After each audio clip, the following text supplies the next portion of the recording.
One more drink, one more drink. You know in the morning for sure we gon' stink. One more round, one more round. It's 5 a.m., you pricks, the barkeep frowned. This is what we do, catch up for a few. We'll riff and talk some shit and then we'll sleep till 2. Talk some shit and then we'll sleep till 2. Woo! Hey, we might be drunk. It's fucking 3 p.m. on Super Bowl Sunday. This is our first early one. Yes, we're finally moving on to day drinking, which is the next step of alcoholism. What are you drinking? I'm dying to know what you drink during the day. Well, I figured it's Super Bowl Sunday. I'm in New Orleans seeing my mom on her birthday. She's 25. Happy birthday, So, Mrs. Normand. I'm going Bloody Mary. Whoa, dude. No way. No way. Look at that. The official Wow. day drink. Great day drink. A little vodka here. Yeah. And I'm going to do it up. I threw a fucking spicy pickle up in that motherfucker. Ooh, I'm jealous. I wish I had a couple of little accoutrements or whatever you call it. What Garnish. do you go to for a Bloody Mary? Like what's an appropriate garnish? What takes it too far? Oh, good question. Well, in New Orleans, there's all these psychos who put a fucking crab leg in there and a shrimp tail and a I love it. tampon. But they always go too far. It's like a Katrina version. The whole kitchen sink's in there, you know. It's like a prosthetic leg and all this dildo. But I think green olive, celery, maybe an okra, and some white onion. How about a pickle's not okay? Oh, well, pickle's good. Pickle's good. I like a pickle. I even throw some pickle juice up in that motherfucker, dude. I'm crazy. Good. I like a little pickle juice with booze. I was pro pickleback from the get-go. Oh yeah, pickleback had a renaissance. That really popped. It died out like fucking what was that Cronut. Cronut? That's what it was. I was thinking of Zima. Zima was the one I was thinking of. Zima had a minute and then it was like peace. Bye, Zima. That was like how you described a guy as a pussy. That was like for like the guy who was like homophobic but couldn't say that. So he'd be like, "What are you, a Zima drinker?" And you're like, chill out. Right. Zima, Crystal Pepsi, and the Macarena. In and out. Well, Crystal Pepsi made no sense. I thought it was cool. I mean, it was clear. I'm like, it used to be brown, now it's clear, but nobody dug it. But it's just fucking. But now it's like, but you got another clear drink that you're peddling with 7-Up. Why are we doing? Now it's just confusing. I don't know. Yeah, good point. And nobody gives a shit. You know, it's just the same drink, just clear. So yeah, I get it. But White Claw, when it first came out, it was like this pussy drink. It was a lemon truly, you know. And after a while, people were like, "Look, fuck you. I'm a pussy. I'm drinking it." And then they just owned it. And it kind of got garnered, or what's the word? Grandfathered in. Yeah, I think you know what happened. It got James Garnered in. It was a cool ass. No, you know what it was? The wife off a boat. I think that was Robert Wagner, wasn't it? Oh, geez, sorry. But also he didn't do it. But like, right? Yeah, Natalie Wood, man, fuck. Oh, pretty lady. Went out fucking at sea. That's how you're gonna die. I know. And that was back when you can get away with a murder. You know, that was pre-DNA, pre-cell phone cam, all that shit. Pre-DNA is like, it was fucking just anyone. It was like steroids in baseball. It's like when no one gave a shit, you could just put up numbers. You know what I mean? It's so true. You know, you watch these unsolved mysteries, it's almost like a cell phone in a horror movie. Like back in the day, there were no cell phones. So, you know, he's in the house. Now it's just like, I just call the police, or I'll be at the log cabin. I'll call the fire department, whatever it is. And back in the day, you were just screwed. Well, you nailed it, because they remade Rear Window with Shia LaBeouf. They called it Disturbia. And the whole thing about Rear Window is that she goes across the street to the murderer's place and he can't reach her. He's screaming like, get out. But in Disturbia, he's like, she must have no service. That was the whole thing. Yeah, they have to have a scene where the cell phone breaks or it falls in a lake, you know, just to get through the plot. That's your T-Mobile ad right there. You should have switched to AT&T. Right, right. She got murdered. Grace Kelly died. Yeah. She fought another one that died young, car crash. Really? Married like the Prince of Monaco or something. And yeah, and she died in a car crash at like 50 or something. It's fucking horrible. Beautiful Man. woman. Beautiful. I mean, all those people went out. Like Fatty Arbuckle was young, and Marilyn Monroe was the overdose. All those hot ladies, they were not. They were smoking cigarettes at 9. They were only allowed to drink coffee and smoke cigarettes. They couldn't gain weight. I mean, it was a rough life for a young starlet in like the 40s. That's so true. Yeah, Marilyn Monroe is just like so fucking tiny. Like she just like I bet if you saw her in person now, you'd be like, that's like a little person. That's she was so Yeah. small. And banging Joe DiMaggio. So not only she's small, but she's probably fucking catching some abuse. That was an angry dude right there. No doubt about it. Well, what's the other guy? Arthur Miller. What a range of dick. It's like wait, the so manliest. I didn't know she fucked Arthur Miller. Seriously? Oh, they were hot and heavy. Arthur Miller, Joe DiMaggio, and did she bang Sinatra too? I think Sinatra's like Probably. fucked all his friends' girl. Yeah. He wasn't a great guy, I bet. I mean, No. you've seen the Kid Stays in the Picture where he's like he's banging Mia Farrow. Dude, that's like fucking weird too. He was 61 and she was 20. I know. What do you talk about? Yeah. What do you like? Good question. You're looking for depends. She's looking for fucking I don't know, 61. 61 Sinatra's fucking rough too. That's not like a regular 60. That's not like a fucking Dwayne Right. Johnson 61.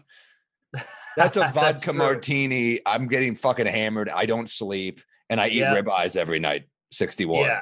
That's a 2-pack a day, scotch drinking, Italian greaseball Italian Jersey guy, crooner.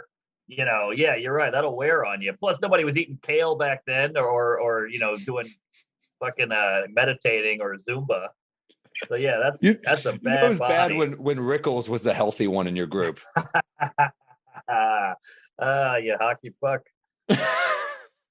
Dude, fuck. Sinatra really apparently a manic depressive, terrible. Yeah, but he fucked his friends' women. Like he when Bogey was dying, he was like, you're my boy, Bogey, and then immediately moves in on Lauren Bacall. Whoa. Yeah. She's still Ava hot. Gardner. Yeah. Oh, dude, he fucking no one's saying he didn't have game. Wow. What's her name? There was some starlet back then. She said Sinatra was the best sex of her life, but it was in the 40s and 50s. So she said in an interview, you couldn't be vulgar. So she said, "Oh my God, he's amazing in the feathers," which I thought was such a great, cool line for this whore to like cover it up. The feathers. The feathers. Fuck. So noir. I love they all had to talk. It was better writing back then because they had to avoid that stuff. We can just say fuck whenever we want, so we can get lazy.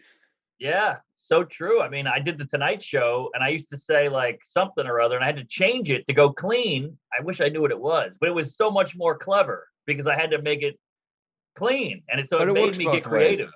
It does both. It works both ways because I remember Nick Griffin, our buddy on Letterman, I might have said this on our podcast even, but he had a joke like, young women are filled with sugar and spice and everything nice, and I'm filled with anger and semen and shame. And they made him change semen to Prozac. And I'm like, fuck, semen's so much funnier. You get the alliteration. So it works.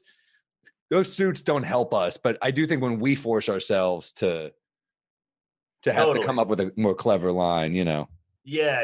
That's true. It can go both ways. Totally. But Sinatra apparently did you watch the doc on HBO about him? No, I read a book by Earl Wilson, who was like a New York Post writer back in the day. I never saw the doc. Is it great?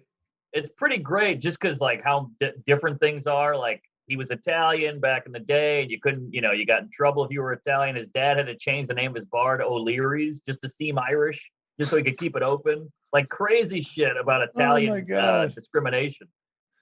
That's fucking weird. Yeah, and he would just get really drunk and be like, he had a jet, obviously, he's the most guy on the planet. And he'd be like, let's just fly to London. They're like, dude, it's 5. And let's go to bed. He's like, let's fly to London. Just couldn't stop. Well, that was like a power thing back then. I mean, the song Come Fly With Me is like, that was a status thing. Come fly with me. Now it's like, all right, you want to go fly somewhere? But like back then it was like, come fly with me. We'll float down to Peru. And they'd be like, oh my God, Peru, Right. It was like right. That's a great point. And all these cool little stories about like stand-up comedy. You call it stand-up comedy because the mob ran all the night clubs and the gin joints, and they'd say, "This is a stand-up guy. He's good. He's a stand-up guy," and that's where stand-up comedian came from. Interesting. Yeah, and also Vegas, when the mob ran it, it seemed to work much more smoothly. It did. It seemed smooth, even though they're murderers and psychopaths. It kind of worked. If you bail on the movie Casino before that last scene, it seems all right. I don't know. Right before Pesci and Phil Vincent or Frank Vincent, whatever, get fucking. That's one of the toughest to watch scenes ever. Oh, when he's watching his brother get pounded, and then they throw his fat body with the tighty whities into the ditch, and they hit him with bat. Ah, God, it's too much. He's like one of the toughest. 4'3". One of the toughest scenes. Brutal, but fun movie. That's a movie you can just put on, keep on. You're making eggs in the background. You're watching Casino. They got a guy's hand in a vice. It's great. I mean, which hand do you deal with? James Woods playing the sleaziest motherfucker. Yeah. So good in that movie. Oh man, he's so, what is it? Lester Diamond? Something like that. And Sharon Stone's is hot as fuck in that movie too. So hot. She was good actress. Yeah, so good. Yeah. That scene where she blows Pesci, she's crying on his shoulder. He's like, I know. I mean, come on. I was 14. Like, Jesus Christ, what's going on here? Yeah, Pesci's a piece of shit, but you're also like, well done, Pesci. It's one of those weird moments where you're like, he's a bad friend, but like, I didn't expect Pesci to be pulling Sharon Stone. So I know. I give him a little bit of a nod. Right. And apparently all true story and all that based on a true story. Pretty amazing. It is weird where like mob type dudes draw the line. You know, because they're like, I mean, I'm obsessed with The Sopranos, and like, it is funny how they'll like justify shit. We're like, this is horrible, this is fucked up, but then like they'll be like, pedophile. We don't fucking do that. We just murder people, and you're like, all right, but you're still like a bad dude. You know? That isn't. I mean, prison's the same way. You know, they're all murderers and rapists, but then when a pedophile comes in, they're like, this guy's a bad apple. Yeah, that's true. It's like Madoff in prison got a lot of respect. They were like, this dude, he robbed people blind for decades, this motherfucker. And he walks in, everyone's like, I'm sure it gets old. I'm sure he preferred being in a brownstone. And I mean, it's look, I get it. I mean, it's cruel, and he's robbing people, and he's a criminal, but like, there's something badass about doing crime with a suit on and not getting your hands dirty. Exactly. I mean, if you're in there for vehicular, like some sort of like car robbery or something, and then you meet this guy and you're like, well, this guy's the king, you know? Yes, he did it from an ivory tower while getting a BJ and rubbing a cat, you know, and these other guys are on their hands and knees under a car stealing a catalytic converter. Way cooler. You know what's crazy? He's like the peak of what a criminal can be, and it still ended horribly for him. I mean, didn't one of his kids kill himself? I mean, it was fucking bad, I think. Oh, is that right? I didn't know. I'm pretty sure one of his kids commits suicide. Oh, I mean, I'm double checking here, but also 2 things. Maybe I'm wrong. How perfect is the name? Isn't it weird when a name is so Madoff? He made off, and then you got Anthony Weiner. That's another perfect one. How great is that? That's just like a gift from the comedy gods. Did you see the Weiner doc?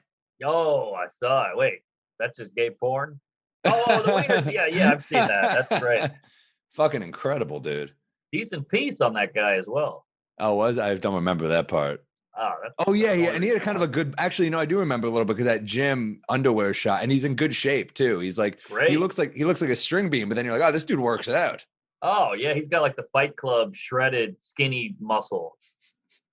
What a waste! Guy. What a waste of the V-ab, you know?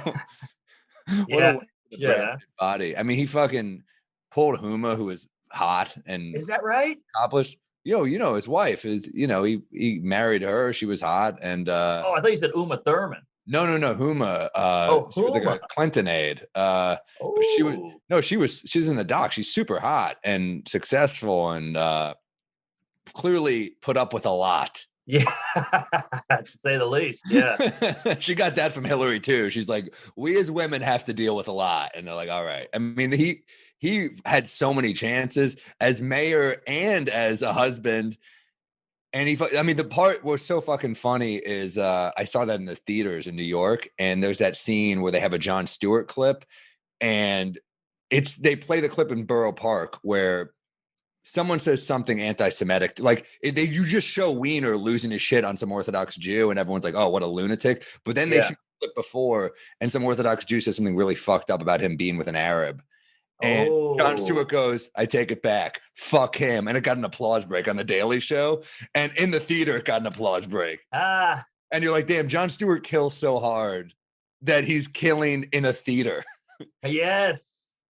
Wow. How interesting is that? That it's like, hey, he's a racist or a bigot, and then the person who calls you a bigot turns out to be bigoted. Isn't that crazy? That's human nature. We all do it. And also, that's the internet too, is like we're so quick to jump on someone who fucks up, but then it's like, okay, but we just saw where they lost their mind. Can we see what happened before? Right. Exactly. Can we challenge the play like a football game? Can we challenge this cancellation or whatever this is? Yes. But they don't want to check because they just want, as Bill Maher said, they want the scalp on the wall. They don't actually care about the justice. They just want to get you. That's interesting. Yeah, well, I mean, but then also, if it's not too serious, they tend to move on. I mean, that's the nature of the internet too. Is like if you just ignore, they run away usually. They move on. They move on to the next shiny story. Exactly. It's interesting you say Borough Park because I had a Hasidic landlord, and I'd have to go pay him in Borough. He made me go out to Borough Park, which is like a million miles into Brooklyn. It's all Hasidic. It's all Hebrew. Everything. Yeah. Like you'd see like a Hebrew, like a guy in a Jewish outfit with the tassels and the curls, like hammering on a building. You're like, what the fuck? It's so weird to see a Jewish guy building stuff or like doing a buzzsaw, and it's just weird to see. You don't see a lot of Jewish carpentry. You handyman?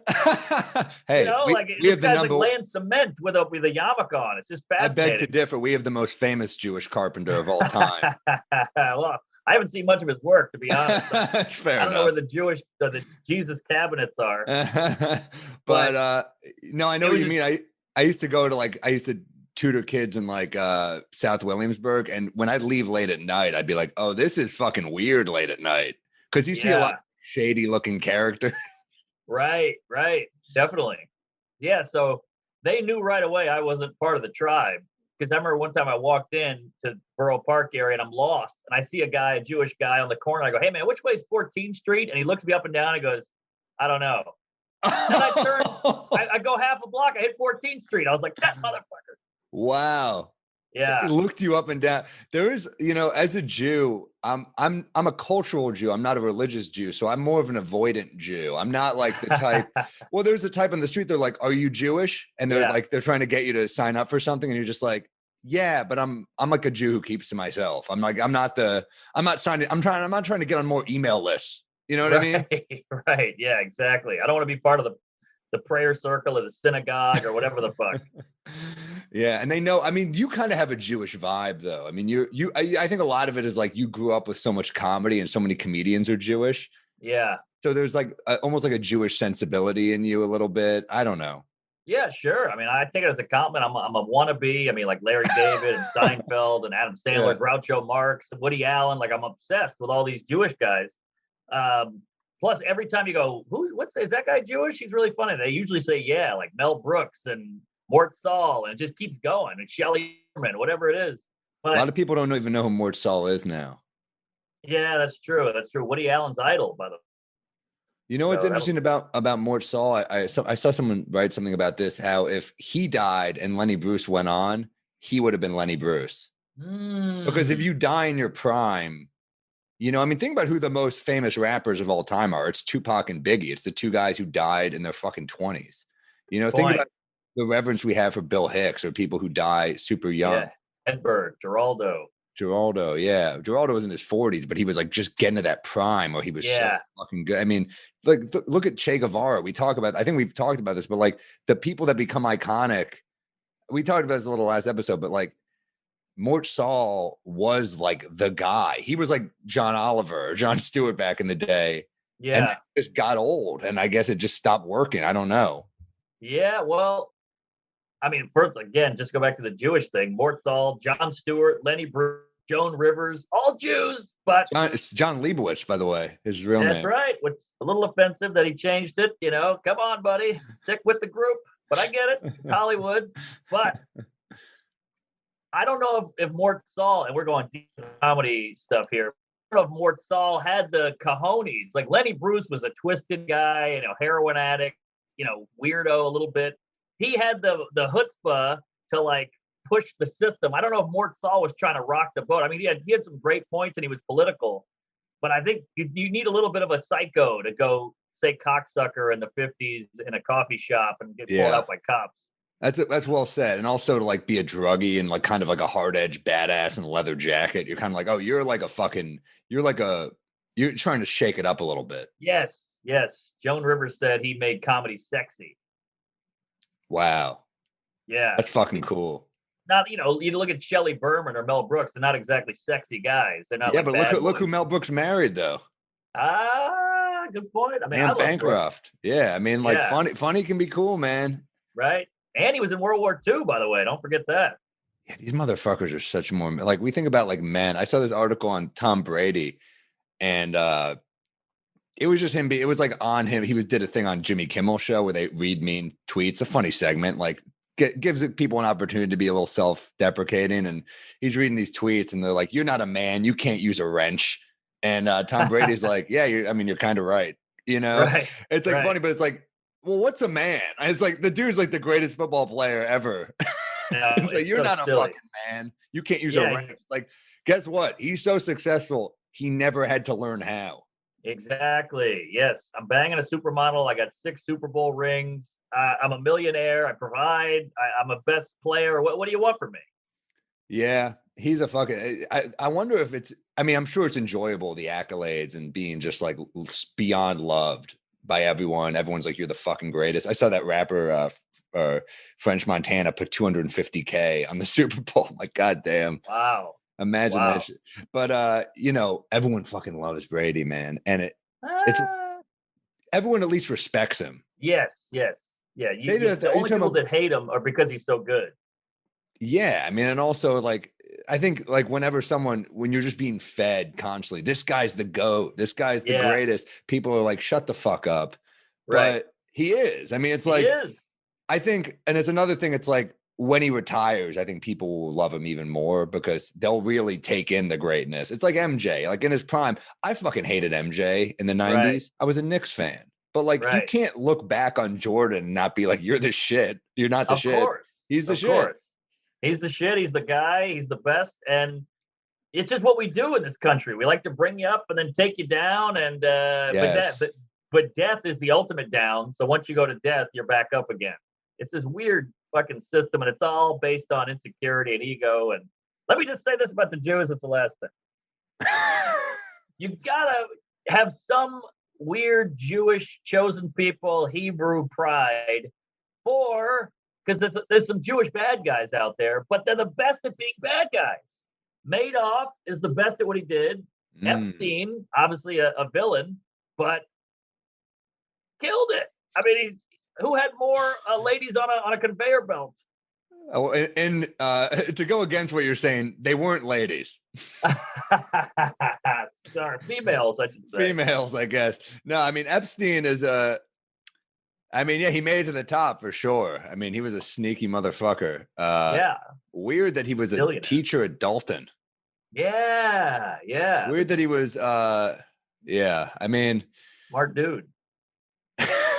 I'm not defending what the guy did, but it's like the Mike Racine joke, where they go, this guy is the worst pedophile. He molested 500 kids. And you're like, actually, he's the best pedophile. Yes. That's a fucking brilliant joke. His joke, basically. Mike's brilliant joke where he's like, the worst pedophile. That's a guy who can't get his van to start. Yeah. He's giving kids WNBA cards. His candy is circus peanuts. That's a brilliant joke. Brilliant. Mike's always it's got the best tags of all time. If you guys want a great album, check out Mike Racine's album. It's iTunes, Spotify, RECINE, Mike Racine. Fucking incredibly funny. Incredible. So many great jokes. But yeah, no, I mean, look, peak villain, I guess so. Yeah. I guess Epstein was Harvey Weinstein. Another peak Jew villain. You guys know what you do is what I'm saying. Yeah. Even though it could be for good or it could be for bad, you're going to the top. You know what's weird about Weinstein is his real last name is Stewart, but he changed it to be no. Harvey Weinstein is it's weird because you rewatch some of those movies, you're like, man, he really made great movies. Like Spotlight was one of his last ones. You're like, that's a fucking incredible movie. Best the picture of the Tarantino year. movies. Then you read about him. You're like, you're the worst motherfucker. You're the worst human being. What is it about these guys who do good work? Like Cosby was known as the best comedian of all time for a while, and then he's a psycho. Not a rapey Jew. guy.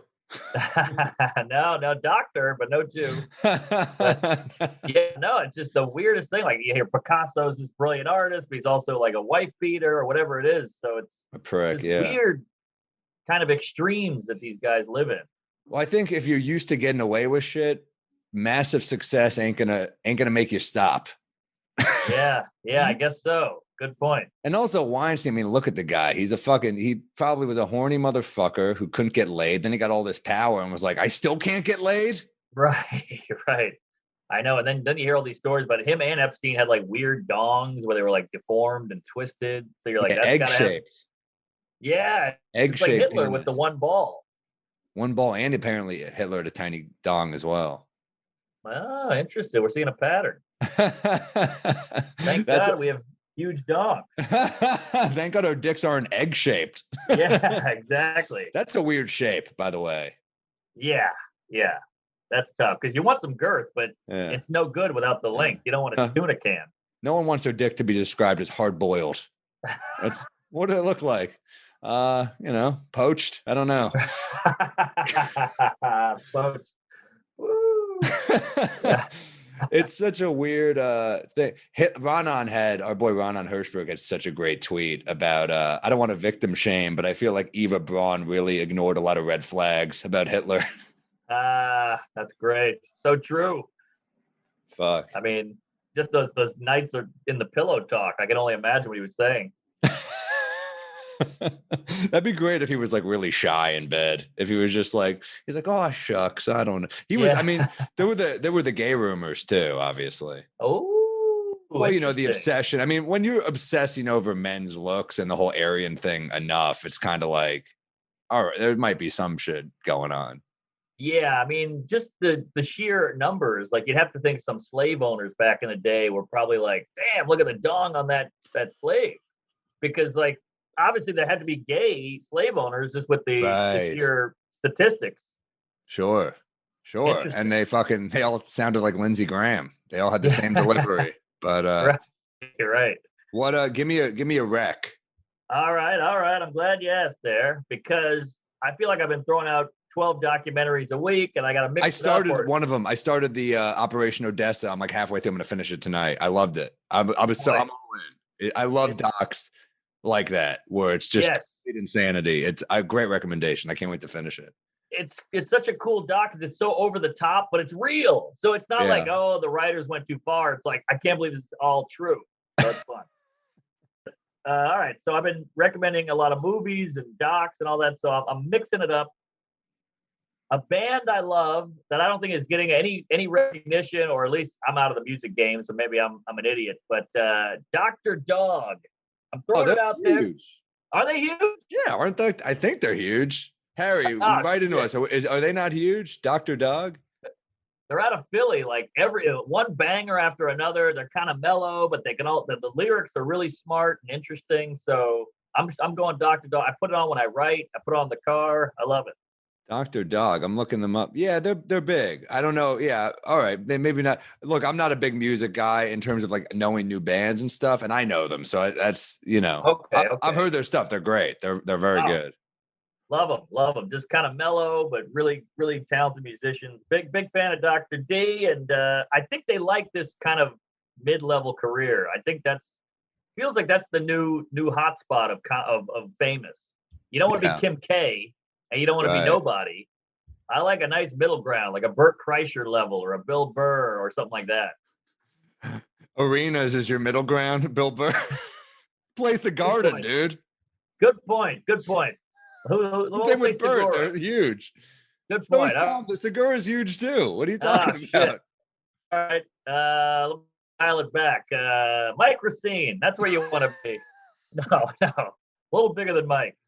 No, I know somewhere between that. You're right, though. You're right about like the not having to worry about like paparazzi and having a good middle class career, which you kind of can as an entertainer now. You couldn't back in the day, I feel like, but That's true. But now it's like, yeah, you have a good, solid, financial career, but you don't have to worry about just, I don't know. I mean, there's gonna be shit at every level, I feel like. But the Sure. bigger you get, it just seems like you have a target on your back. Yeah, completely. And look, you have these high heights and it's probably great. You reach the mountaintop, but the level of shit is also equal to the greatness. And I'm too weak. I'd rather just a nice middle shit and a middle greatness. I don't want to be Ellen.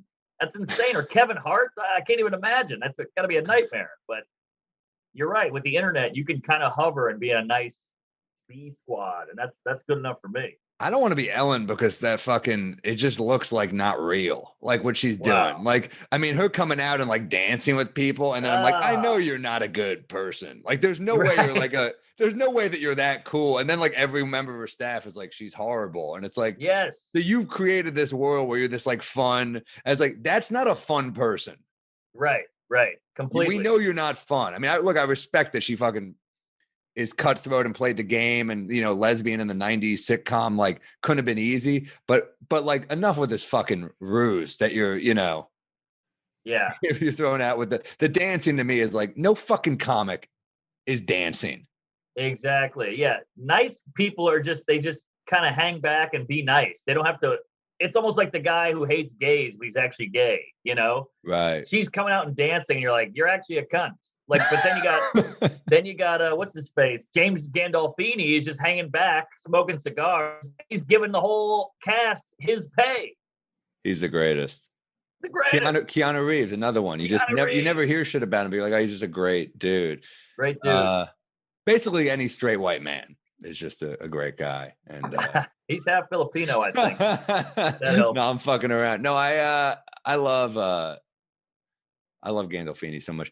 Ellen is like, look, I've just heard horror stories that she's not nice to her employees. And it's like, you fucking made it. You did it. You're making stupid money. You live in a probably Troy McClure type fucking floating palace that overlooks the hills or whatever. Like, You're not going to fucking be nice to people. Be fucking nice to people.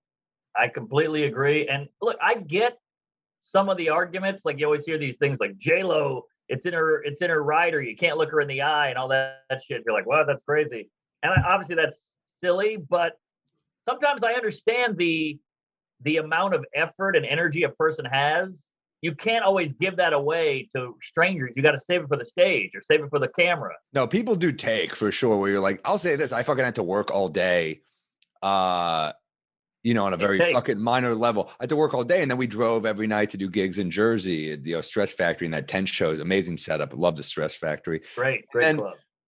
After the show, I'm exhausted because it's one show down, trying to recharge in the green room, and there's no one working the door there. So someone just knocks on the door. I assume it's the waiter. So I'm like, oh yeah, come in. It's fucking dudes from the show. They're like, yo, and I'm just I'm like, oh hey man, they're like, can we do a picture? I was like, yeah, all right. It's like 8 dudes, and I'm just like, yeah. And then they're like taking forever, and I said, guys, come on, fucking. So I'm sure they could be like, he's an asshole, but I'm like, just take the fucking picture. I'm trying to relax.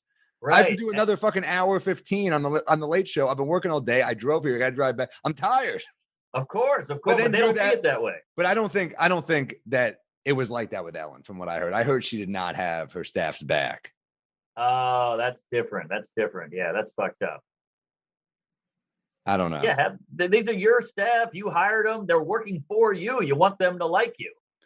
Yeah.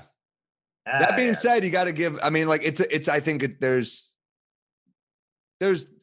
nuance to this where being a woman in the clubs in the 90s could not have been, or in the 80s even. She was a fucking she's been at for in the 80s. You were a fucking woman on the road. Like that wasn't easy. Sure. Yeah. A lot of like, hey, sweetie, ass slap, paying her less. Am I gonna fuck the opener? She's the opener. She's a woman. She'll fuck. There's all that shit, I'm sure. Well, they had to deal with shit in the 80s with like, if I have a bad set, they're not booking a woman again for months. Yeah, those are the good. Yeah, it's true. No, probably right. That's got to be rough. And she did Carson, and Carson was like, they did the panel. And he was like, it's got to be tough being a woman. She's like, you have no idea. Wow. So that was it. Even as a kid, I saw that and I was like, really? And I like sunk in. And it's not like she's not funny. Like she is funny. She was a good comic. Great comic. So you know, but be nice. That's all I'm saying. Be nice to people. Here, here. Yeah. It's easy to be nice. And like, I get it when you're like a guy. Look, I don't think I was rude to those people, but like, that's a moment where I'm like, oh, they could probably tell people that I was like a little like cranky, but I'm just like, guys, you came into my green room where I'm chilling and hiding. Right. Well, you have more self-respect because I would just do all the pictures, the hugs, the high fives, and I wouldn't want to do it, but I would do it. And then I would just wait it out and they would leave and I'd be like, But you did the right thing. You stood up for yourself and said, hey, you know, this is all you. I'm getting nothing out of this. And this is one-sided. Help me out here. I'm happy to take a picture with fucking anyone. I'm shocked. It's like, you know, we've been doing this for a long time. So you're still shocked that anyone wants to take a picture with you. You're still like, holy shit, I can't believe that means something to someone. But at the same time, like, come on, man. And if you're coming into my fucking area where I'm hiding, just have a little respect. Of course. Yeah. And a little awareness, you know, I'm trying to recharge. Now, what do you do for this one? Because I get this one a lot. I never know how to act. The guy who comes up, he's got you in the headlock and he goes, I love you, man. You can smell the whiskey. And he goes, I drove 4 hours to get here. Oh my God, thank you so much. I can't believe you did that. And then it's quiet. And he's almost kind of like, that's it? I drove 4 hours to see you and you said thanks. I'm like, well, what do you want me to do? Make you a sandwich?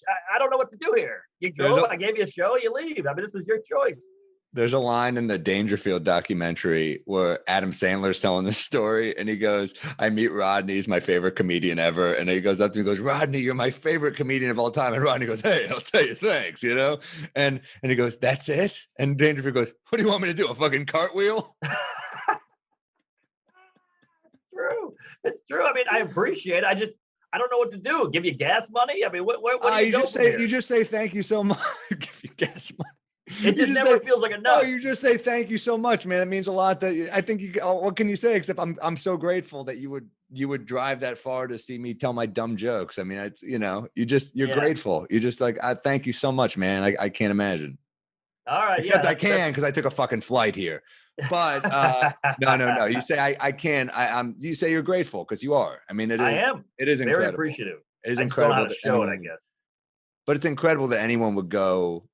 So funny. The first fucking night I'm on stage at the Stretch Factory in Jersey, and Vinny Brand, the owner, comes on. I don't know he's going to come on, so he just starts like, he's like, "Hey, come back and riff with me." I was like, "Yeah, what the fuck? Why not?" So we're talking on stage, and Vinny goes, you know, you're gonna come back to the club, right?" And I'm just like, "I'm here the whole weekend. What do you think I'm? Do you think I'm just bailing on you?" Yeah. What do you mean you're gonna come back? Did the same thing to me. He's like, all these. They get too big. They never come back. Romano, Seinfeld, Chris. I'm like, well, what do you want me to do? Do a weekend here every night? Like they're doing theaters. I think Rock does go back. I think Rock will like work out there because he lives in Jersey. Oh yeah. He'll probably work out there and do like a fucking, what do you call it? Like Oscars or something. Romano's in the new Scorsese movie. He's like, come back to fucking the Stress Factory. He's like, right. I know, but it's a great Vinny. club. It's a great club, and Vinny's a great dude. And they're actually like, they put up a tent and shit that works. It's incredible. It's like heated. You're not cold. It's insane. He put like 80 grand into it, I heard. Yeah, and it's paying off. It's one of the best setups in the country, I think. I've done a lot of outdoor stuff, and maybe it is the best. And they run it beautifully, and it kind of feels like a community there. Like the crowds feel like they know Vinny. He knows the crowds. He's saying hi to everybody.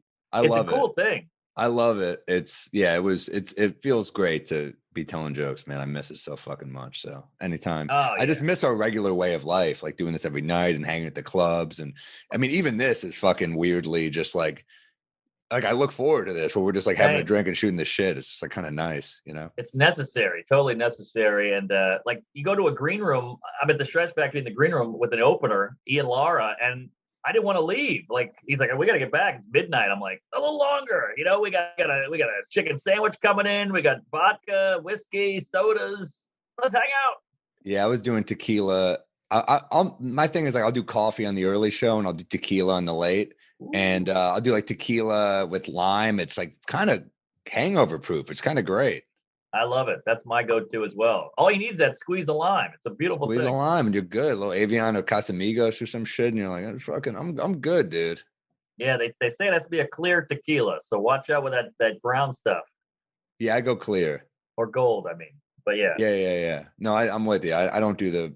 I mean, if you want to have like some añejo or some shit, it's pretty good, but you're gonna feel it a little more the next day. There was one night at the cellar where me, you, and a couple other guys just did Casamigos straight up for, I don't know, 9 hours. And we woke up, we swung the door open, the sun shines in, we fall out on the sidewalk. You fall into a cab, we throw you in. I walk home. I haven't been that hungover since the 80s. The next day I was like regarding Henry. I was like trying to feed myself. I was drooling. Oh, that was the worst hangover of all time.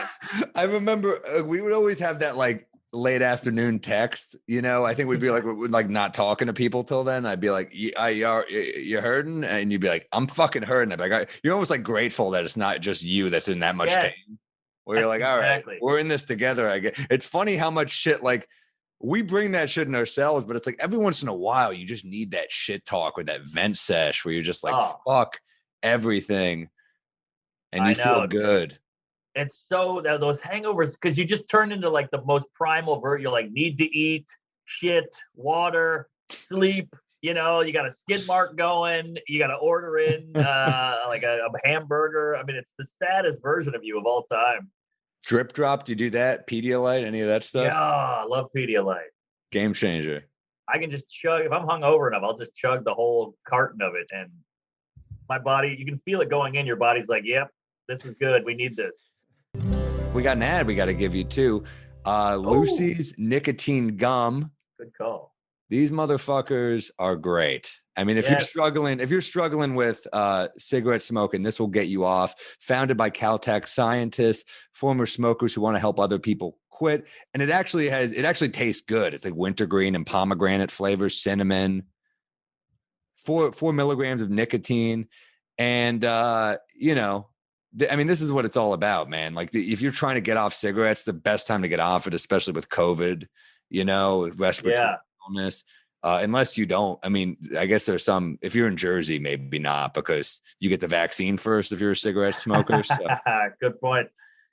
But, they're supporting the show. So go support them. Get 20% off all products, including gum or lozenges at lucy.co with code DRUNK.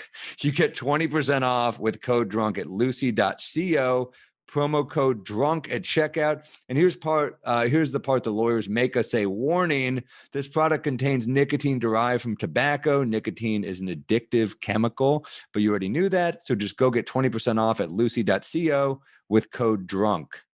Yes, get on it today. It tastes great, and they have lozenges if you don't like gum. But look, COVID, this is your time to make yourself better. You got all the free time in the world. Quit smoking, grab some gum, and, because nicotine ain't bad for you. It's just the actual cigarette tar and all that rat shit they put in there. So get the gum, get healthy, live your life longer. What's your rec? Okay, I mean, this is an obvious one, but I've restarted the whole show again, so I got to. Sopranos season 1, man. I have to. I hate to be a fucking cliche, but I'm rewatching the whole show, and I've rewatched the show probably 12 times. I'm obsessed with it, but I'm rewatching. I mean, it's like my Sopranos is my go-to because it's weirdly, for such a violent show, it's weirdly calming because it's so funny. It's so well written. Like that's the other thing. I was watching one today. I went for a run. I was like listening to it, and it's so fucking funny, dude. It's so it was like Uncle Junior, the way he fucking talks, and is like this old man, but he's such a fucking. They find out this kid he knew is Taylor's kid overdosed and like crashed a car, and he's like, this guy's still selling drugs. And Junior just goes, and what's this motherless fuck's name?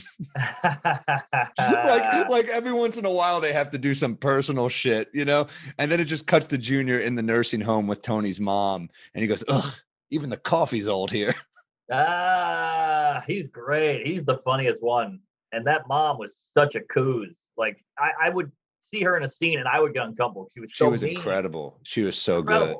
Dude, Junior, my buddy Reese Waters, who's like a great dude. He's like a sportscaster now. I know Reese. He did a couple Lettermans back in the day. He's funny and he's like a great dude. I knew him since I started. And he he was telling me he played pool at the Friars Club in New York. He played pool with Junior Soprano once, Dominic Chinese, and he said one of the nicest motherfuckers you'll ever meet. I was like, it just makes you're just like happy that's how it goes, you know?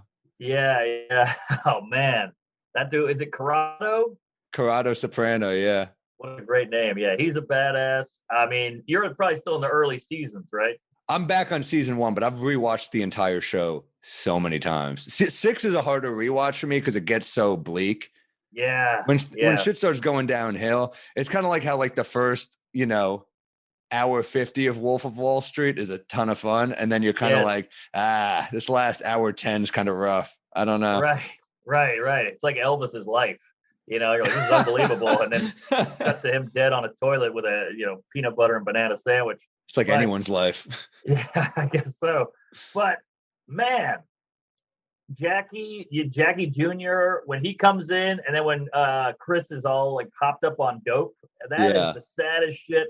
But that intervention scene, I still say, is one of the funniest written scenes I've ever seen in television. I'm with you. He sits on Cosette, and Tony's obsessed with animals. He's like, you sit on a fucking dog? You didn't feel it under you? How do you kill a dog? And then he calls his mom a whore, so Paulie punches him. I mean, it's just, I'm on the floor. And Paulie's yelling at him, you're weak. The fucking intervention. It's fucking gold. Yeah. I assume most people watching us have seen The Sopranos, but if you haven't seen The Sopranos, watch The Sopranos. It's perfect. It's a perfect show. Brilliant. It's got something for everybody. And I'd say the best character development on TV. Every character there's so much depth. Yeah. To the point where you know what movies they like. That's a good point. That's point. Gary Cooper and fucking Tony watching White Heat at one point with Cagney, and you're just like, this is so many great little. The writers are so smart. Where you're like, oh man, like I'm learning shit. I just rewatched the one where he takes Meadow to college. One of the greatest episodes in TV history. He takes Meadow to look at schools, and he runs into a guy who's in witness protection who used to be in the mob, and Tony fucking kills him. Oh yeah. It's crazy. It's so layered where you're like, that no show gets like a sociopath and then also shows the family man side of him better, where you're like, even with AJ, where he's just like finding out what his dad does, and Tony just he's at the funeral for Jackie Aprile, and Tony just winks at him, and you're like, fuck, I would want his approval too. Yeah, totally. It's true, because it's so real. I mean, we're humans with ego and insecurities. It's fucking I'm sorry to give an obvious rec, but that's what I've been watching again. So hey. I will finish Operation Odessa, and you got to watch Rick and Morty. You got to give that one. I got to watch that. So all good. Right. I struggle with cartoons, but I don't know why. I love the Simpsons. You're working on a cartoon. South Park. I love Family Guy. What? Yeah, no, you're working on a cartoon, and you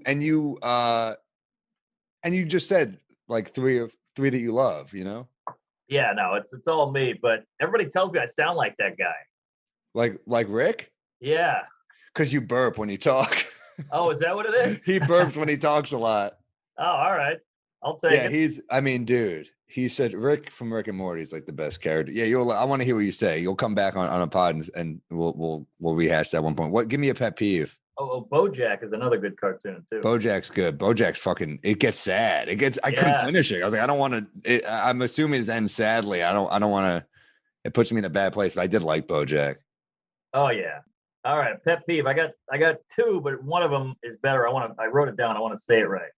Okay, I'm gonna try to recreate this because it happens to me all the time, and I fucking can't stand it. All right. When you mix up two things on accident and people dwell on it, you go, New York City is the capital of New York, and Albany's the best city in New York. And they go, oh, wait, hold on. I mean, Albany's the capital, and they go, oh, geez, for a second, I thought you thought Albany was the best city in New York. No, New York City's the capital? Albany's the capital. I'm like, I know, I caught it. I changed. You really think New York, the capital? This guy thinks New York City. I'm like, I got it wrong for 2 seconds. I know the answer. And then they just keep hammering it on you. I'm like, this is all you got? You can't come up with anything on your own, so you got to shit on my point that wasn't even good. I'm so with you. It's like you almost need to retake a scene in a movie, and the director's like, nope, you only got one chance at it, and we're going with that. Yes. You're a shitty actor now. That's a great way to put it. Yeah, you're like, Robert De Niro was in Star Wars and Harrison Ford was in good. I mean, Harrison Ford was in Star Wars. Robert De Niro. You think Harrison Ford was in Goodfellas? Like, no, I corrected myself. No backsies, no do-overs. You're and fucking. It's like they want you to be wrong so bad, and then you go, no, I'm showing you that I know, and they go, I don't care that you know. I want to just fuck with you. Oh, that's so fucking funny. That's so true. I hate that. I fucking hate that. Hate it. They won't leave it alone.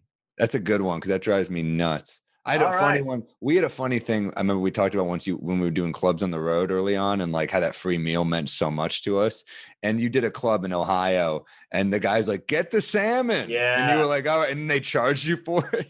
Yeah, Funny Farm in Youngstown, Ohio. I'll never forget. He was upselling me. He's like, a great wine to get with this swordfish is the red. I was like, all right, bring it on. And then $800 later, you know. Yeah, that happened to me in a club called Loonies with 2 E's in Colorado Springs. I'm not bragging, but I did a gig and all week he's like, "You can have a drink." I'm like, "I don't know." He's like, "Fucking pussy," the bartender. And I'm like, "Yeah, all right, I'll have a drink." I'm like a young comic on the road. And then they fucking hand me a bill for all the beers at the end of the weekend. I'm like, "You fucking pricks." What a douche. You're peer pressuring me. I know. Yeah. Brutal. How is Colorado Springs? That seems like a pretty town. It's like a naval base town. It's cute. It's like all right. I mean, it's remember I went to a Mexican restaurant there that was great. It was cool. I mean, like the club wasn't great. I think they have a big, I could be wrong, but I think they have a big Vietnamese population too. It was good. It was, I mean, the club, I think the crowds were like pretty nice. It's just the club kind of sucked. And I was a young comic on the road. I remember taking a picture. I like clubs that have all the headshots up, and it had all, like young Lewis Black, young everyone, our boy Nick Griffin. So I took a picture of him. He's super young, black and white photo. And he goes, "Why would you fucking send this to me?" That's so romantic to think about those guys, you know, with still some fire in their belly, you know, there's some hunger, and they're going out to Colorado. These East Coast guys are like, "I'm going to Colorado Springs," whatever the fuck that is. They just wanted to get up. Fucking awesome. I miss it so much, the regularity of it. But my pet peeve is, this is a dumb one, but when people are running late and they're running late and then they're like, "All right, I'm like 20 minutes out," but they're more than 20 minutes out. And it's like, I'm gonna find out. Just tell me. Don't make me. And then they're like, "Oh, it's like there's traffic." I'm like, "You're running late from running late now." Right. So, right. So I got, look, if you're late, you're late. But don't fucking lie how late, because then sometimes you're waiting for the person on the street or something. I hate that shit. It's bad news, and I've done it. I'm guilty of it. Where you go, "I'm getting on the train right now," and you haven't left your house. I've done it, and I feel horrible every time. But you're right; it's a shitty move because the proof is in the pudding. You're gonna show up late, and it's not gonna add up. Yeah, I'm with you, man. It's just kind of like, just fucking tell me.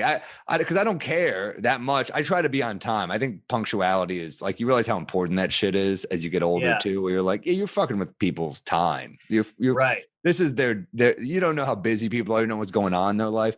That's the other thing. Like you don't know what people are going through right now. So just be respectful. Like I talked to a friend the other day who I haven't talked to forever. And he told me this fucking horrible story about his wife. And I'm like, oh, I didn't know that. Like, you don't know what's going on in people's lives. So be fucking punctual and respectful to people, you know? Shit. Yeah. And the worst is when they're super late and you're like, all right, well, I got a hard out. And then they show up and you're like, well, now we only have this much time. And they get mad at you. Like, what? We'll never make it. You're like, that's oh my God. We would have done it if you were on time. I love that. When you agree to do something you don't want to do and then they're late and then you're like, all right, well, I still got to leave at this time. They're like, oh, come on. You're like, fuck you. Right. One of my favorite Todd Barry jokes when he's like, you ever have someone make plans with you and you don't really want to do it and they cancel? Oh, he's like, oh, sorry, I can't meet back up. I'm too busy dancing in the streets. Oh, fuck. That's great. You know what else I on a piggybacking on your late thing, a pet peeve. Please. I was hanging out at my friend's house because I'm back in New Orleans, so I'm seeing some old high school douches. And the guy, I'm at his parents' house, and his mom's going, "Hey, lunch is ready. Come on down." And he's going, "I'm coming." He's upset. "I'm coming." And she's like, "Okay." And then he's like still doing stuff. And she's like, "Hello, lunch." He's like, "I'm coming, Mom." It's like, "No, you're not. She's calling you. You keep saying you're going, but you're not moving." Oh, that would drive me crazy. I'm like, she's right. I'm with her. Damn. What a fucking prick. Yeah, I feel like kids do that to their parents all the He's time. living at home? Huh? Is he living at home? Oh, he's a fucking loser. Yeah, he's a drug addict guy. He's a great dude. He's cool as shit, but yeah, It he doesn't lives sound that at home. cool. Yeah, I mean, he's fun. He's a fun guy. He's on pills and stuff. That's so funny. A fun guy. It's so fucking funny. Well, I feel like him not coming down to lunch on time is the least of his fucking mom's worries. Yeah. Well, worry about the oxycodone or whatever he's. Does he do that shit? Well, he's got all kinds. He's got like a jar of pills, looks like mints and candy, and you're like, oh, that's a bar, that's a Xanax, that's a whatever it is, a purple football, you name it. Fun guy. It's funny the pills like that people take when they get, because I've noticed a lot of like older people, when you're younger, you take like speed, coke, shit that like gives you energy and shit. But when you get older, it's all shit that slows you down, like Ambien, or like it's also you're like 7 p.m. I'm fucking tapping out. You know what I mean? That's so true. It's like, yeah, you go to college and everybody's doing Adderall. They're all snorting it. They're all popping it. And then, you get older and everybody's like, give me a fucking Xanax or a Klonopin. I want to conk out on this flight. Yeah, you kind of want less time as you get older, or you're at least more like, you kind of know when to dip out. I think that's part of being older. Like when you're younger, you're like, I'll be up till 7 a.m. But then you're older, you're like, I'll get up at 7 a.m. Yeah. You know what I mean? Yeah. You don't want your time to coincide with that motherfucker when you're older.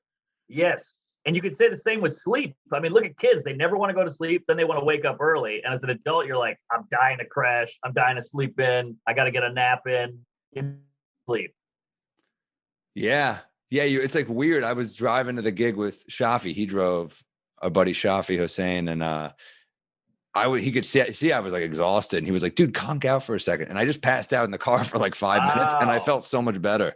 That's a good guy right there. Some people don't like the nap car guy. I never am that guy. I always fight through it, but like, especially end of the night, because I'm like, oh, I'm going home. I'll fucking coffee up, whatever. But like pre-show, I'm like, I'm not going to have it if I don't. And that's the first time I've done it in forever, years, you know? Yeah. But no, they say like a 6 minutes of napping can really boost you like 80%. It's totally worth it. Yeah, that's wild. What do you got for news stories? Oh yeah. Well, I was gonna throw out my Super Bowl tweet. Just so good. That was so relevant. All right, let me just hopefully nobody gets mad about this, but hey, fuck it. Who's getting mad?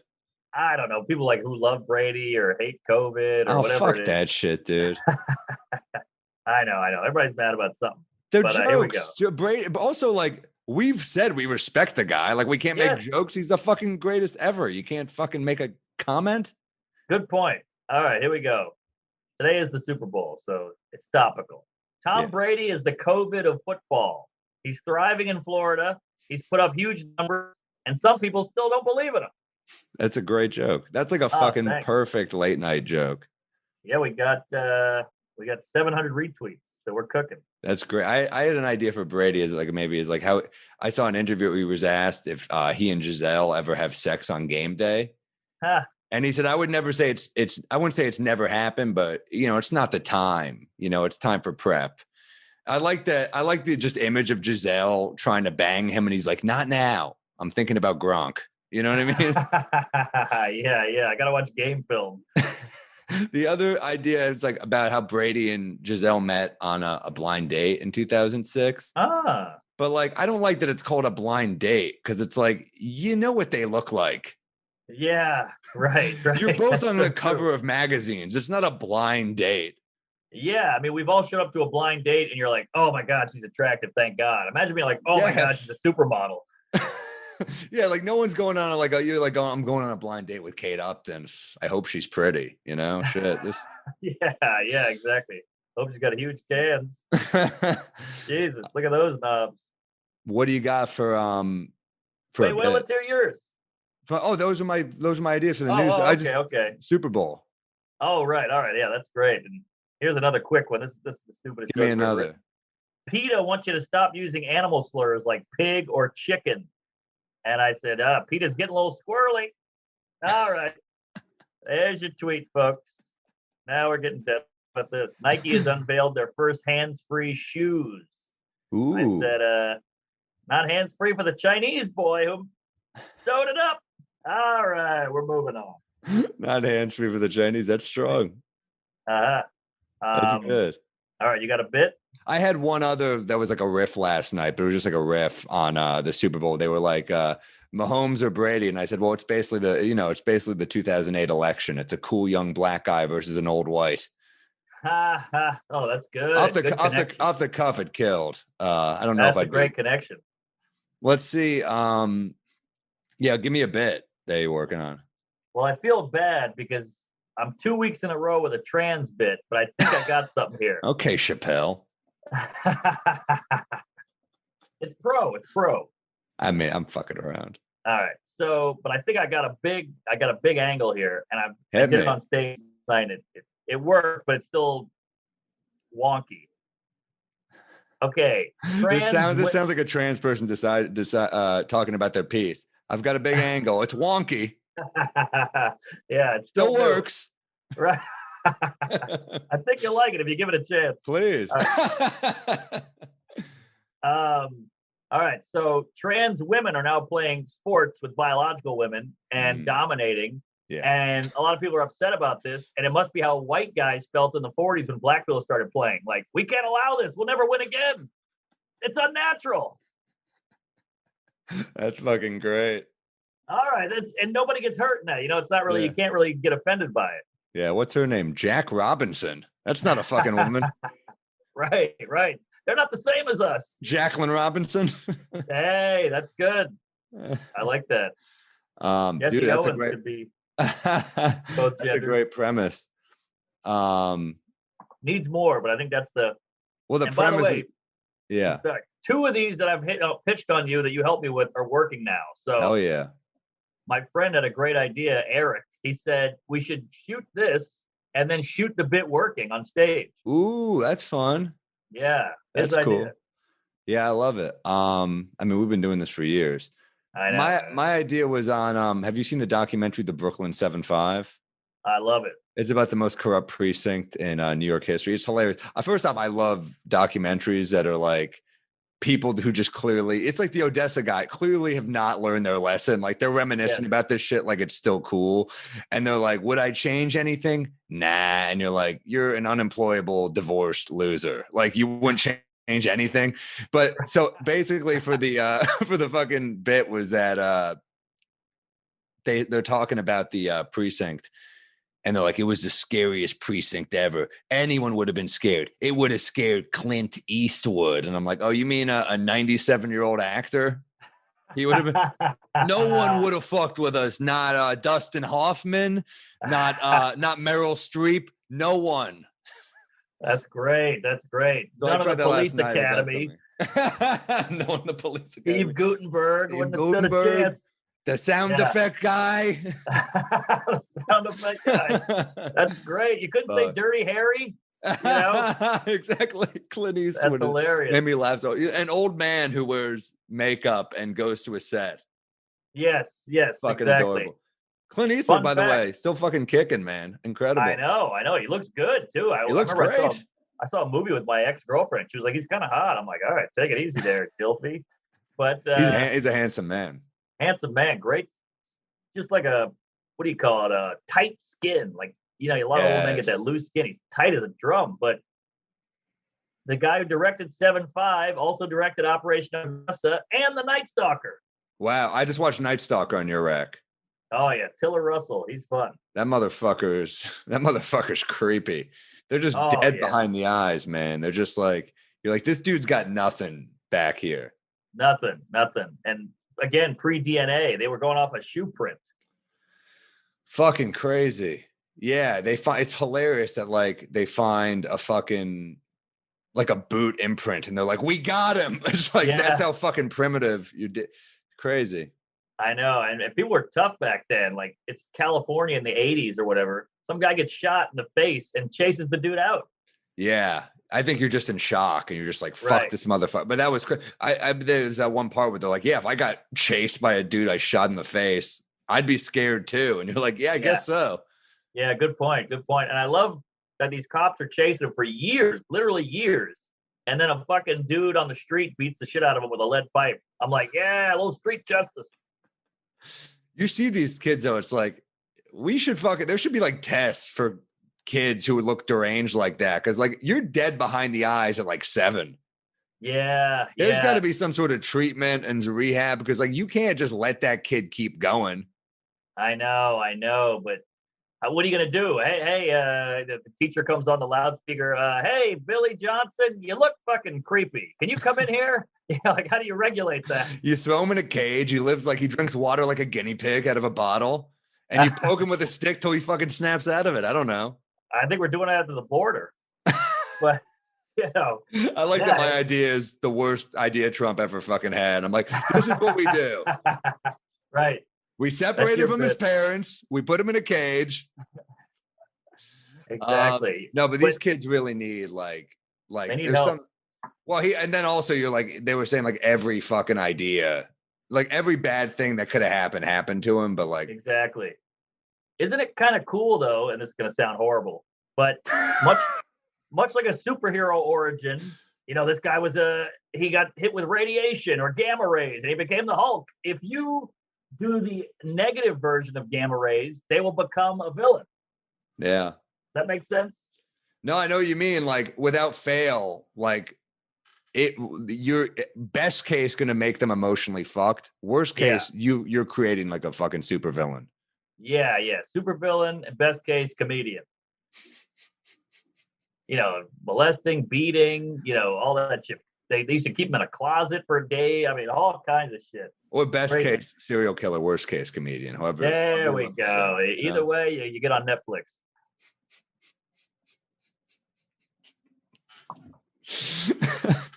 the shitty serial killers, they have to self-produce their documentaries. They're like, it's on fucking YouTube. This is bullshit.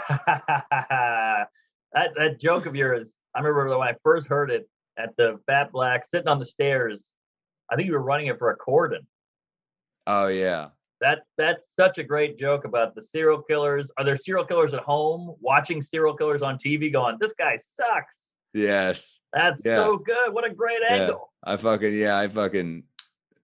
They're watching pissed off like we are, like this motherfucker. I'm a way better murderer than this guy. Yeah. Right.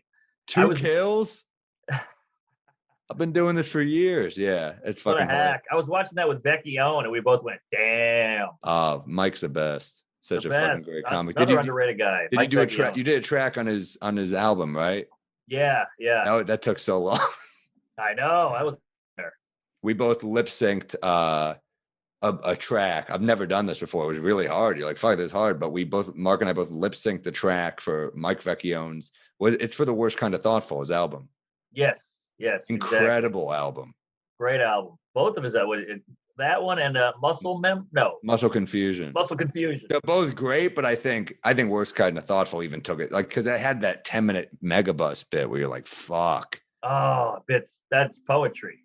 He's a beast. By the way, not to get too 80s, but whenever something is really good, we say, oh, it's poetry. But poetry sucks. Nobody likes poetry, but yet everything's like, oh, the way he swings that golf club, it's poetry. Well, I think poetry at its best is incredible. At its worst, and that's kind of what comedy is.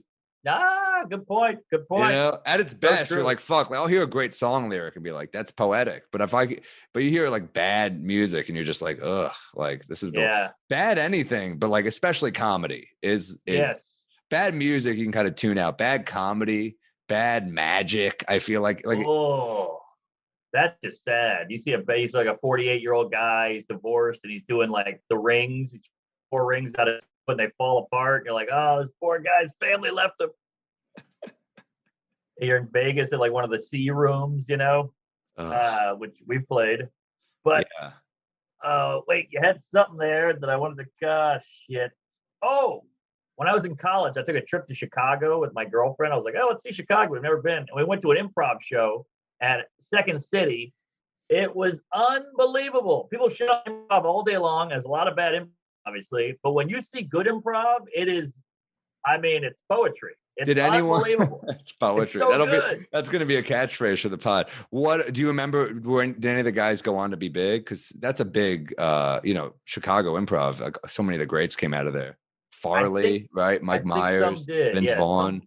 Yeah, yeah. I think some went to like the Groundlings and then worked their way up into movies and stuff like that, like a lot of sitcom-y stuff. I don't know their names, but I mean, these guys were, I was on the edge of my seat. My jaw was on the floor. Like, how did they think of that? That was so quick. That was Wow. brilliant. You're lost in the scene. You feel like, we're on the moon now. And you felt like you bought it. It totally worked. And everything, I would shout out a thing. They would run with it. It was amazing. And then you see some improv in a black box theater in Manhattan. You're like, I want to kill myself.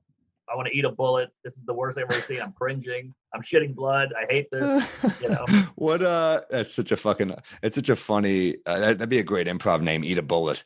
Well, I remember I did a gig in Chicago once, and there's that old, I forgot the name of it. I think the show is called Paper Machete, and it's at an old Capone bar. You've done this before? Yeah, it's like yes. Yeah. So I did that gig, and it's like a classic, cool ass fucking old Capone bar. Yeah, it's green. The outside is green. Yes, and it's right by the L, the train. Oh, I did that room. It's got a wraparound roundish bar. I'm looking it up right now. What it's called? The Green Mill. That place was amazing. The Green Mill. Green Mill. Chicago. Fucking maybe that'll be our backdrop for one of these episodes. Classic. And Scott Adsit from 30 Rock did improv before my set, and he was fucking hilarious. He was really, really good. Yeah, mine was a burlesque thing, and I was the comedy. It was so cool. And Matt Bronger was there as well. It was fun. Oh, Chicago guy. Love Bronger. Yeah, and Scott Adsit, though, you're like, fuck, this dude, he's so funny on 30 Rock, so it's just cool to see him fucking around doing like... I love that. It's like when you see like Bill Burr pop in on a bar show, you're like, oh, yeah. Yes. We should also plug the Patreon, man. We already got almost 200 people. We just started. It's patreon.com/we-might-be-drunk pod. And then we also have a new email. We changed the email because we changed the name of the pod. So it's now we-might-be-drunk@gmail.com. Join the Patreon. We'll read your emails, your pet peeves, your recs, all that shit. We also got an ad we got to do. It's we might be drunk pod at Gmail. Sorry. POD. Thank you, Harry. We might be drunk pod at Gmail.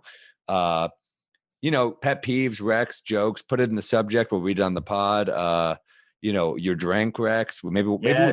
I talked to someone after a show. It was in the show in Stress Factory, and someone said we should do drink. Like we should take drink recs from that should be an episode. Like they choose what we drink. And I was like, that could be fun. I don't know. I would love that. I mean, I like trying new shit. I feel like I've had the whole range on alcohol. So if you got a new idea, throw it at us. We'll make it. And joke premises are great. One-liners. Yeah, you name it. So bring it on in. And keep listening to the pod. Give us a 5-star review. We love you guys. We're grateful for you guys. We're having fun doing this. So I'm glad that you guys are enjoying this. Subscribe on Spotify, on Apple, watch on either on Mark or my YouTube channel, watch our specials on YouTube. Yes. And stay safe. And we appreciate you guys. Yeah. I can't believe we both had Bloody Marys. How perfect. I loved it. Sync. Perfect. Because that's like a day drinker pro move right there. Yes. Yes, exactly. Get a little flavor in there, a little sustenance. That's a vegetable, right? All right. We'll see you next week, and subscribe to the Patreon and you get a second one. Comedy.